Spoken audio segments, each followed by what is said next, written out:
Jadi mohon maaf sebelumnya pada teman-teman wartawan, kita terimanya di teras sini aja ya. Baik, bismillahirrahmanirrahim. Assalamualaikum warahmatullahi wabarakatuh. Pertama-tama kami DPP FPI mengucapkan innalillahi wa inna ilaihi rajiun atas wafatnya, atas syahidnya 6 orang laskar kami yang sedang dalam tugas pengawalan kepada pimpinan kami, yaitu Imam Besar Habib Rizik Syihab. Semoga ke-6 laskar tersebut diterima syahidnya. Yang kedua, kami sampaikan alhamdulillah Imam Besar kami bersama keluarga dan cucunya alhamdulillah dalam keadaan sehat. Amin. Ya. Dan saat ini sedang dalam pemulihan sebetulnya. Jadi saya di samping kanan saya perkenalkan dulu adalah Kiai Haji Sobri Lubis, adalah Ketua Umum DPP FPI. Di belakangnya adalah Panglima Laskar Pembela Islam Ustadz Maman Suryadi. Di belakang saya Wakil Panglima Laskar Pembela Islam Ustadz Jordan, dan ada pengurus FPI di belakang kita. Jadi pertama-tama saya mau sampaikan bahwa kami sebelum ada pengumuman dari pihak Polda, yang tadi itu pun kita dapatnya dari televisi, sebelum kita mendengarkan pernyataan dari pihak Polda, itu kita masih menganggap keenamnya dalam status hilang. Makanya pernyataan kita yang pertama keluar itu adalah pernyataan statusnya masih dalam keadaan hilang, kita sebutkan. Karena itu pernyataan dibuat pagi hari ya, sebelum kita mendengar kabar bahwa keenamnya sudah syahid. Nah, kemudian saya mau jelaskan kronologi backgroundnya dulu, bahwa beberapa hari yang lalu ya, memang ada beberapa pengintai di Pondok Pesantren Habib Rizik, yaitu hari Jumat ya. Hari Jumat itu ada beberapa pengintai yang ditugaskan oleh institusi resmi negara. Ya, saya tidak mau sebut. Oleh institusi resmi negara yang ditugaskan mengintai 24 jam. Mereka menggunakan drone dan peralatan canggih lainnya. Dan kemudian ada komunikasi dari laskar yang menjaga Pondok Pesantren Habib Rizik di Megamendung itu dengan para pengintai.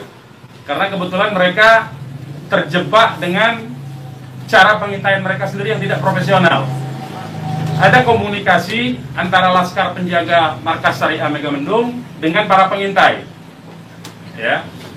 Ada 3 orang yang berhasil dikomunikasikan dan kita mendapatkan semua data-datanya. Ya, data-datanya kita dapatkan semua, identitasnya kita dapatkan semua, dan ternyata pengintaian itu bukan cuma terjadi di Megamendung, di lokasi Pondok Pesantren Habib Rizik, tetapi juga di Petamburan sini. Posisinya di sebelah sana, ya, posisi para pengintai. Ada foto-fotonya kita dapatkan. Kemudian juga di Sentul yang sempat dilakukan aksi demonstrasi. Artinya yang saya mau sampaikan di sini, Habib Rizik sejak kepulangannya memang diintai 24 jam. Ada 30 orang. Masih di Sentul, 10 orang di Megamendung. Jadi kita sudah tahu sebetulnya. Ya, kita sudah tahu. Nah, setelah proses hari Jumat itu, beliau bersama keluarga meninggalkan tempat istirahat beliau, tempat pemulihan beliau yang tadinya di Megamendung, beliau pindah ke Sentul, ya, pindah ke Sentul. Kemudian Ahad, ya, malam, yaitu hari Minggu, pukul 22.30, artinya lebih sekitar setengah 11-an ya, setengah 11 sampai jam 11 malam. Beliau meninggalkan lokasi dari Sentul untuk menuju ke tempat pengajian keluarga. Pengajian keluarga inti. Saya mau sebutkan, pengajian subuh, ya. pengajian subuh keluarga inti. Jadi tidak melibatkan pihak mana-mana pun juga.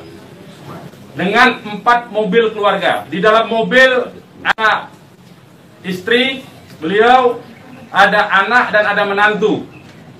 Artinya ada perempuan di dalam mobil itu. Dan ada cucu beliau. 2 orang masih bayi, 3 orang balita. Ya.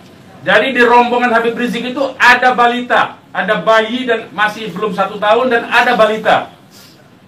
Itu yang saya mau tegaskan. Jadi ini adalah perjalanan keluarga biasa. Beliau mau melakukan pengajian keluarga saja, karena biasa pengajian subuh keluarga. Ya. Nah, di dalam perjalanannya lebih kurang pukul 12.30 artinya setengah 1 malam, rombongan beliau dengan dikawal. Beliau menggunakan keluarga menggunakan 4 kendaraan roda 4 dan dikawal oleh 4 mobil juga oleh laskar. Ya. Nah, di dalam perjalanan ada orang yang menguntit sejak dari keluarnya beliau dari Sentul itu. Ya. Terus dikuntit dan akhirnya para penguntit ini berusaha memotong, entah apa tujuannya. Kita sebut karena kita tidak tahu apakah dia petugas resmi atau bukan, karena dia tidak berseragam, ya. Harus disebut tidak berseragam. Ini orang-orang tidak berseragam. Berusaha memotong rombongan, ya, dan menyetop kendaraan.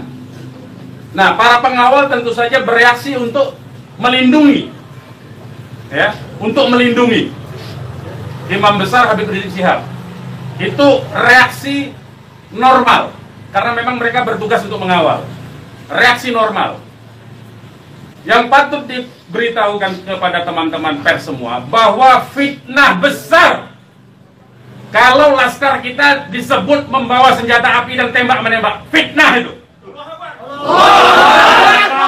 Laskar kami tidak pernah dibekali dengan senjata api. Kami terbiasa tangan kosong. Kami bukan pengecut. Jadi fitnah, dan ini fitnah luar biasa, pemutarbalikan fakta dengan menyebutkan bahwa laskar yang lebih dahulu menyerang dan melakukan penembakan. Kalau betul itu coba dicek senjata apinya, nomor register senjata apinya, pelurunya itu semua tercatat. Cek saja, silakan dicek. Pasti bukan punya kami, karena kami tidak punya akses terhadap senjata api. Dan tidak mungkin membeli dari pasar gelap. Ya, jadi bohong sama sekali. Apalagi di FPI, di kartu anggota FPI dan kartu anggota LPI disebutkan bahwa setiap anggota FPI dilarang membawa senjata tajam, senjata api, bahkan dan bahan peledak. Itu dilarang di kartu anggota kita punya. Ya. Nah, jadi upaya-upaya memfitnah, memutarbalikkan fakta, hentikanlah. Ya. Hentikanlah. Nah, kemudian kejadiannya, ya, kenapa kami menyatakan laskar kami dalam keadaan hilang? Karena memang kami belum tahu keberadaannya di mana. Itu membuktikan bahwa mereka dibunuh dan dibantai. Ya. Kalau sejak awal tembak-menembak itu berarti dia tewasnya di tempat dong. Tewas di tempat pasti banyak. Semalam saya sendiri sampai jam 3 sudah ngecek dengan teman-teman yang di lapangan, tidak ada jenazah di situ, tidak ada keramaian di situ. Yang ada justru petugas aparat setempat yang ada di lokasi yang diperkirakan di sekitar pintu tol Karawang Timur. Ya, di tengah malam itu saya suruh cek. Begitu saya mendengar ada berita terjadi ada laskar kita yang ditembak, kita suruh cek ke pintu tol Karawang Timur. Ternyata tidak ada mobil laskar di situ. Mobil laskar tidak ada, jenazah tidak ada. Kalau itu memang tembak-menembak dan tewas di tempat, itu pasti ada jenazah di situ. Pasti membutuhkan proses lama untuk evakuasi di situ. Tetapi ini tidak ada. Dan bahkan saudara-saudara perlu ketahui, teman-teman media, sempat salah satu laskar mengirimkan voice note rintihan dari salah satu laskar kita yang ditembak. Itu artinya apa? Itu artinya laskar kami dibawa ke satu tempat dan dibantai di tempat itu. Dibantai di tempat lain. Itu artinya. Dan kemudian waktu kemudian setelah voice note terkirimkan, tidak ada lagi HP dari laskar 6 orang itu yang aktif kita hubungi. Kita sudah cari sampai pagi tadi, sampai siang tadi, sebelum pengumuman dari pihak Polda, kita sudah cari kemana-mana, ke rumah sakit kita cari, ke kantor polisi kita cari, karena kita anggapnya itu orang hilang. Dan ternyata kemudian ada pengumuman bahwa seperti yang dinyatakan fitnah, yang menyatakan tembak menembak itu, ya. Nah jadi sekali lagi saya mau katakan tidak betul. Ya, berdasarkan fakta-fakta dan kronologi yang saya sampaikan bahwa terjadi tembak menembak dan Laskar memiliki senjata api itu tidak betul sama sekali. Itu fitnah besar terhadap kami, fitnah besar terhadap umat Islam. Kami anggap itu upaya memutarbalikkan fakta yang tidak pada tempatnya. Saudara-saudara harus diperhatikan, ini 6 orang ya, 6 orang wafat dibantai, keluarganya ada 1 di dalam. Ya, ibunya ada 1 di dalam, ada 1 orang tuanya laki-laki sedang sholat di masjid. Ya, ini anak-anak kita tahu persis. Anak-anak ini hanya bentuk kecintaannya mengawal pimpinan kami, imam besar, hanya bentuk pengabdian, tidak memiliki agenda apapun, tidak memiliki senjata api, tidak memiliki bahan peledak dan segala macam bentuk senjata lainnya. Dari kami, saya kira itu. Ketua Umum silakan kalau ada yang mau menyampaikan. Silakan. Bang, ya. Untuk pengecekan CCTV di lokasi sudah dipinta? Belum kita lakukan karena kita ini masih sibuk sampai dengan siang tadi sebelum ada pengumuman dari pihak Polda, kita masih sibuk memastikan keberadaan 6 orang tersebut. Ya, jadi kita belum mengecek kemanapun, kita masih menelusuri kemana-mana tempat dari kemungkinan-kemungkinan itu dibawa, yaitu apakah rumah sakit, karena kita mendengar ada voice note yang tertembak, kan, rintihan dari salah satu korban yang ditembak, masih sempat didengarkan oleh Laskar yang tetap mengawal, ya. Dan kita belum mengetahui itu sampai hari ini, bahkan sampai detik ini kita belum mendapatkan akses terhadap jenazah. Itu yang patut dicatat. Kita tahu bahwa mereka 6 orang Laskar ini yang syahid ini adalah wafat, baru tahu dari pengumuman, ya, dari pihak kepolisian. Jadi itu yang perlu saya sampaikan. Tapi posisi 6 ini di mana sekarang Bang, udah diketahui? Sampai hari ini saya belum tahu. Kita belum mendapatkan informasi. Ini menunjukkan bahwa bukti konkret bahwa jenazah ini dalam kontrol dan kendali penuh, artinya kan. Kalau memang itu tembak menembak biasa, tentu itu ada di masyarakat lain. Tentu masyarakat sudah sibuk, sudah ramai di situ. Ini sampai sekarang ini kami tidak mendapatkan akses di mana keberadaan jenazahnya, ya, kondisi lukanya di mana tembak menembak, berapa lubang pelurunya, kami tidak tahu. Hanya satu-satunya sumber informasi baru bahwa dinyatakan bahwa tewas. Ya, Bang, untuk yang 4 orang Bang, penjelasan yang Bapak bilang tadi yang terkait di tol Japek itu berarti Bapak melihat sendiri bahwa tidak sempat terlihat adanya mayat dalam. Saya tidak melihat sendiri, tapi kita tugaskan ada Laskar kita untuk ngecek mulai dari pukul 1:30 ya sampai pukul 3 sampai menjelang subuh kita cek. Gitu. Tidak ada di situ peristiwa tembak. Maka siapkan masuk.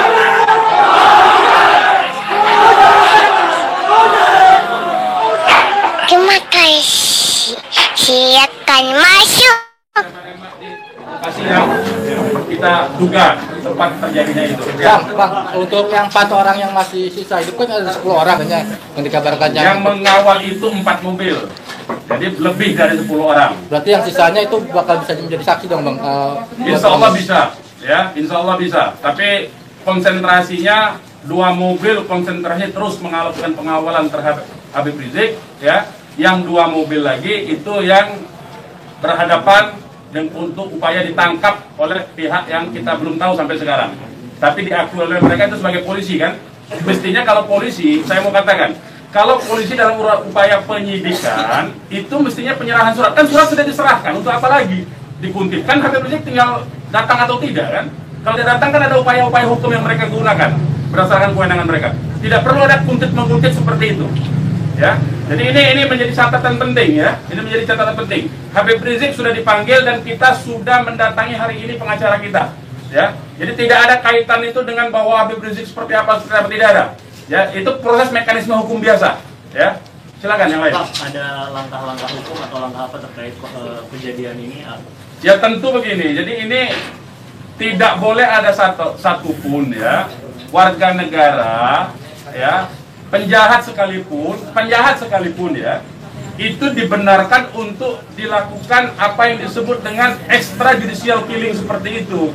Kalau demikian caranya, berarti lembaga kejaksaan, lembaga pengadilan dibubarkan saja. Cukup kalau polisi menganggap itu penjahat, ditembak, melawan, ditembak, mati udah kan? Berarti nggak perlu pengadilan. Kita ini negara hukum atau negara kekuasaan, ya. Jadi itu perlu jadi catatan juga. Jadi upaya hukum apa? Upaya hukumnya adalah dalam hal ini disebut secara hak asasi manusia, instrumen hak asasi manusia. Ini disebut dengan extrajudicial killing. Ini pelanggaran berat hak asasi manusia. Mereka yang melakukan proses pembunuhan extrajudicial killing ini, pembunuhan di luar proses hukum ini mestinya diadili oleh pengadilan HAM. Ya, mestinya instrumen yang bergerak adalah Komnas HAM ini. Ya, Komnas HAM. Ya, kita minta Komnas HAM secara terbuka untuk melakukan penyelidikan karena ini jelas-jelas by intention ini, ya. Dan yang dilakukan terhadap Habib Rizik ini terencana, ya. Ya, silakan. Penegasan aja, jadi informasi mengenai meninggalnya anggota Laskar ini itu berdasarkan hasil rilis yang disampaikan dari pihak Polda, dari pihak Polda. Makanya kita menjadi heran, ya. Artinya itu firm mereka dibunuh tuh, ya. Ya. Yang 6 orang itu sendiri identitasnya bisa disebutkan. Yang 6 orang identitas, baik saya bacakan.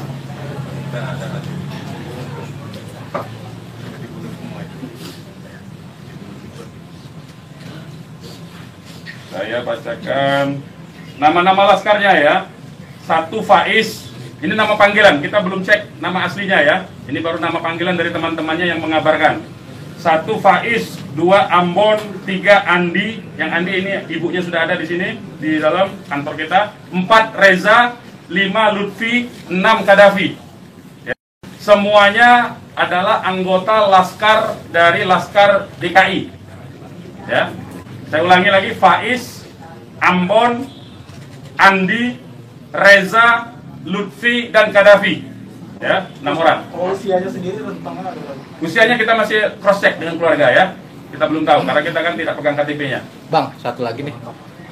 Peristiwa baku tembak ini kan terjadi. Tidak ada peristiwa baku tembak, Mas. Nah, peristiwa penembakan yang ada. Penembakan ini kan dikabarkan sama Pak Kapolda karena ada isu pengarahan massa ke Jakarta mengawal Habib Rizik pemeriksaan. Nah, apakah itu benar? Jadi itu membuktikan itu fitnah ya. Habib Rizik itu menuju luar Jakarta, bukan menuju dalam Jakarta. Jadi kebohongan-kebohongan seperti itu tidak layak dikutip menurut saya. Ya, tidak boleh informasi publik dijejali dengan berbagai macam kebohongan. Hentikan kebohongan. Habib Rizik menuju arah luar Jakarta, bukan menuju dalam Jakarta. Menuju ke tempat pengajian. Pengajian itu pengajian keluarga. Keluarganya keluarga inti. Terdiri dari, ya kalau saya sebutkan nanti Habib Rizik terancam nyawanya. Mau tanggung jawab nggak nanti? Lokasi penembakannya di mana, Bang? Lokasi penembakan diperkirakan pintu tol Karawang Timur. Yang udah dicek di sana di mana? Sudah dicek di situ. Karawang Timur. Pintu tol Karawang Timur. Sudah kita cek. Berarti kalau dari rombongan HRS sendiri nggak ngelihat ada tembak-menembak di situ ya Pak? Yang tiba-tiba tidak ada, memang tidak ada tembak-menembak. Ya, memang tidak ada tembak-menembak. Sudah saya katakan berulang-ulang, tidak ada tembak-menembak. Kalau bahasanya tembak-menembak, itu artinya dua belah pihak memiliki senjata api yang sama. Jadi kayak saya mohon lah ya, penggunaan diksi ini, kita didiklah masyarakat ini, didiklah publik ini, edukasilah publik ini dengan fakta yang sesungguhnya. Dari kami menyatakan tidak ada tembak-menembak. Kalau konotasinya penggunaan diksi tembak-menembak, itu dua belah pihak saling memegang senjata api. Tapi sempat mendengar senjata api dari polisi atau apa? Bagaimana? Salah satu mobil sempat terkena sempi dan sebagainya Pak? Bukan salah satu mobil, 6-6-nya udah tewas sekarang dinyatakan sendiri oleh mereka. Mengakui. Dilihat 4 rombongan itu Pak, 4 mobil itu Pak. Nah, 1 mobil. Ya, sudah saya katakan tadi, yang mengawal Habib Rizik ini 4 mobil. 2 mobil terus mengawal Habib Rizik menuju tempat pengajian. Yang 2 lah kemudian yang berusaha dihadang oleh OTK ini. Begitu, saudara. Ya. Kemudian terjadilah upaya-upaya penangkapan itu dan ada sekali penembakan di tahap awal itu dan mengenai satu laskar. Satu laskar inilah kemudian yang voice note-nya sampai ke tim yang lain, ke mobil yang satunya. Mobil yang satunya segera katakanlah menyelamatkan diri begitu. Karena ini ada tembakan, itu bukti ya. Saya mau katakan ini ada dua mobil. Satu mobil dihadang, satu mobilnya kalau betul ada tembak-menembak dan laskar FPI punya senjata, tentu dihajar pakai mobil satunya. Ini kan tidak terjadi. Buktinya yang satunya mobil kita, laskar kita menyelamatkan diri begitu loh. Ya, itu faktanya. Jadi tidak ada penggunaan diksi tembak-menembak. Penembakan yang ada itu. Penembakan oleh siapa? Sementara ini mereka mengakui bahwa itu dari pihak mereka. Dengan tadi pernyataan kan, jelas kan? Mereka sendiri yang mengakui. Tadinya kita anggap itu OTK, tapi sekarang sudah diakui. Ya. Nah, karena ini aparat negara yang melakukan, maka ini disebut pelanggaran hak asasi manusia yang berat, begitu. Pelanggaran hak asasi manusia berat itu sendiri, apakah akan melapor ke Komnas HAM? Oh iya, kita akan berupaya tentu saja. Ya, kita akan menggunakan seluruh mekanisme hukum untuk melaporkan peristiwa ini. Ini tidak boleh didiamkan, sebab bisa saja nanti anda semua akan ditembak nanti kalau kritis. Ya, aman. Karena anda wartawan tentu saja menyuarakan yang kritis. Kalau Anda tidak disenangi kritik Anda, nanti Anda akan menjadi sasaran. Semua warga negara Indonesia akan diperlakukan sewenang-wenang seperti ini. Ini tidak boleh dibiarkan. Ya, kami masih bersabar dengan menggunakan upaya mekanisme hukum. Ya, yaitu akan berupaya melaporkan ini ke Komnas HAM. Karena ini kita sebut pelanggaran HAM berat. Ya. Ada upaya dari FPI untuk mengkonfirmasi soal identitas 6 orang itu nggak Pak? Enggak, nanti kita keluarganya tentu kita ini sekarang aja sudah ada 3 keluarga ya. Insya Allah dari keluarga nama-namanya identitasnya akan kita dapatkan dalam waktu segera dan akan kita keluarkan identitas keluarga masing-masing termasuk umur, alamatnya ya. Sudah ada yang dihubungi pihak Polda terkait 6 jenazah itu? Belum ada. Ini kita tidak punya akses informasi ya. Pak, untuk jenazah sendiri ada di mana ya Pak? Karena kan di Air Force sendiri tadi belum ada jenazah ke nomor. Nah itu tanya ke mereka yang nembak, mereka yang mengendalikan jenazah, kenapa tanya kita? Tanyanya mereka itu. Itu bukti mereka menguasai itu jenazah, ya. Dan dalam kewajiban seorang Muslim itu jenazah harus segera diserahkan kepada keluarga, ya. Jangan dilama-lamakan. Dan keluarga menolak otopsi, tidak dibenarkan otopsi tanpa izin dari keluarga. Terkait dengan kejadian ini sendiri, responnya Habib Rizik itu apa? Ya, beliau tentu saja mengucapkan innalillahi wa inna ilaihi rajiun. Ya, beliau sangat berduka, sangat bersedih karena ini adalah laskar yang semata-mata mengabdi kepada beliau untuk mengawal beliau. Ya. Beliau sangat sedih tentu saja. Ya, beliau sangat sedih. Balik lagi ke orang yang mengintai itu Pak, bagaimana FPI memastikan 30 orang itu benar adalah pengintai yang berasal dari lembaga negara, termasuk yang 3 orang di Mega Mendung? Ya, kita punya pengakuannya, kita punya data-data laporan mereka, ya, kepada atasan mereka, kita punya sampai sekarang ini. Nah, kita tidak tahu apakah ini adalah bentuk-bentuk upaya balas dendam dari terbongkarnya coverage mereka. Ya, kita tidak tahu, ya, kita tidak tahu. Pak, laskar itu tadi disebut polisi adalah laskar khusus yang berusaha menghalangi penyidikan Habib Rizik. Itu penyidikan apa? Penyidikan itu di kantor polisi, Mas. Jadi jangan polisi jangan sembarangan lah, ya saya kira. Penyidikan itu di kantor polisi. Dan Habib Rizik itu akan dipanggil. Yang dihalangi itu apa? Tidak ada upaya menghalangi. Habib Rizik itu mau menuju pengajian. Apa yang disidik? Apa yang disidik? Pertanyaannya. Penyidikan apa? Ya. Tidak ada upaya menghalangi itu, ya.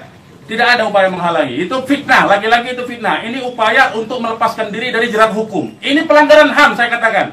Ini pelanggaran HAM, sekali lagi. Ya. Tidak boleh lepas dari jerat hukum ini. Tidak boleh, karena kekuasaan lepas dari jerat hukum. Tidak boleh. Tidak ada upaya menghalang-halangi itu. Karena Habib Rizik jelas mekanisme hukumnya. Ya, tinggal dipanggil, tinggal diketerangan saja. Ya, silakan yang lain. Masih ada? Bang.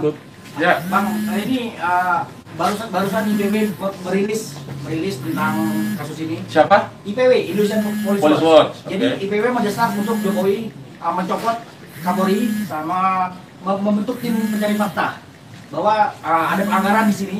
Apakah teman-teman FPI akan menggandeng IPW juga untuk membentuk tim fakta?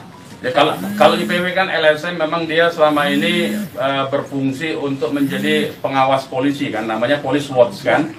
Ya, Saya setuju, tentu saja terima kasih atas dukungan dari IPW untuk supaya kasus ini dibentuk tim independen. Saya setuju. Tim independen itu tentu saja menurut saya harus dipimpin oleh Komnas HAM karena kewenangan itu ada di Komnas HAM ya. Baik, yang lain. Ada rencana untuk melapor ke Propam juga mungkin, Bang? Ya, jeruk makan jeruk nantinya, Mas. Ya, jeruk makan jeruk. Nah, ya. Nanti ini yang jelas ini saya katakan ini ada unsur dugaan kuat pelanggaran hak asasi manusia yang berat. Ya. Karena dia pelanggaran hak asasi manusia yang berat, maka kewenangan itu ada di Komnas. Ya, bukan lagi di Propam. Kalau Propam itu sekedar profesi saja. Ya. Oke, yang lain kalau tidak ada kita ini. Ya, ini mungkin insya Allah Ta'ala kita akan masukkan juga untuk membuat tim pencari fakta dari DPR dan seluruh instansi yang terkait agar supaya tim independen bisa segera dilaksanakan, bisa terlaksana dengan yang berwibawa, dengan banyak instansi sehingga kita bisa melihat meminimalisir celah-celah kebohongan ya. Jadi seperti itu. Insya Allah Ta'ala dengan tim pencari fakta independen untuk bisa menguak bagaimana peristiwa ini yang sebenarnya, walaupun kita sudah melihat bagaimana fitnahan-fitnahan yang ditujukan kepada Front Pembela Islam maupun kepada laskar-laskar kami, itu semuanya tapi tetap perlu untuk bisa terkonstruksikan ya dengan data-data dan bukti-bukti, insya Allah Ta'ala dengan keterbukaan dan juga dengan rasa keadilan, insya Allah Ta'ala. Oke, silakan yang lain teman-teman kalau masih ada. Sekarang Pak Habib Rizik posisinya sedang di mana? Oh, kalau kami kasih tahu nyawa Habib Rizik yang terancam, mohon maaf ya, kita tidak bisa kasih tahu soal itu. Baik, yang lain nggak ada? Baik, kepada teman-teman media, sekali lagi saya ucapkan terima kasih yang banyak ya, jazakumullah khairan jaza atas profesionalisme ya, trust cover both side dari teman-teman, karena memang pemberitaan tidak boleh berdasarkan hanya satu pihak saja. Kami hanya menuntut kemukakanlah fakta dengan apa yang sesungguhnya dari kedua belah pihak. Nanti masyarakat yang akan menilai itu ya. Yang jelas penggunaan diksi tembak-menembak saya kira harus dihentikan, karena itu adalah framing yang jahat terhadap orang tidak berdosa, yaitu 6 orang yang syahid ini. Demikian dari kami. Terima kasih. Billahi taufiq wal hidayah. Wassalamualaikum warahmatullahi wabarakatuh. Takbir!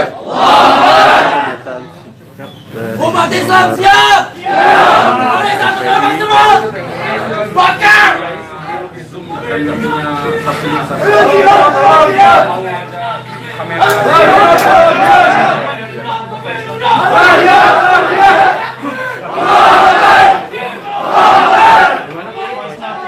Terima Bapak.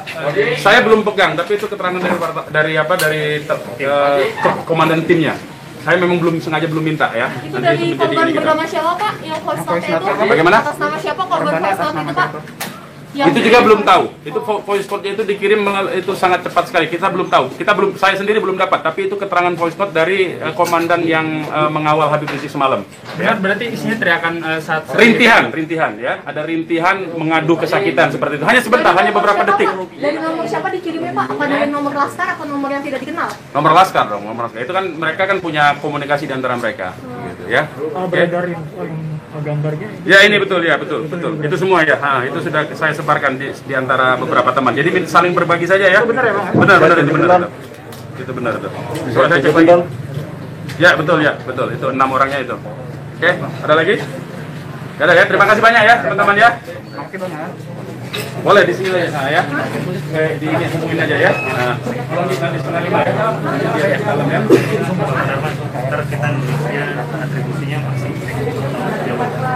saya sekum sekaligus kuasa hukum dari para korban ya, karena saya profesi saya hari itu memang pengacara ya. Nah. sekum masih sama pakai telepon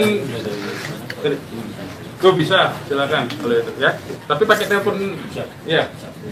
Anda saja ya, karena saya telepon saya nggak ada yang bisa dikontak, hanya WA talk. Jadi sementara WA jaringannya sangat jelek kalau dia. Ya. Jam berapa? Karena ini 4:30 soalnya. Oke, bentar lagi ya. Terima kasih teman-teman ya, semuanya. Mohon maaf atas ketidaklayakan tempatnya ya. Ya.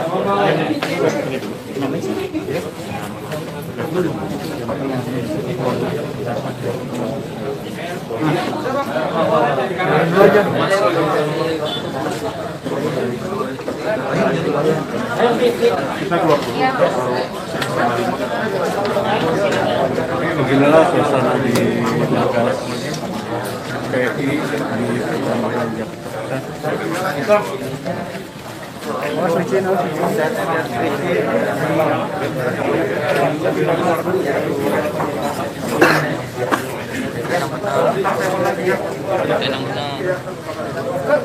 Soalnya beritanya nggak enakin di TV tadi. Seolah kami nyerang.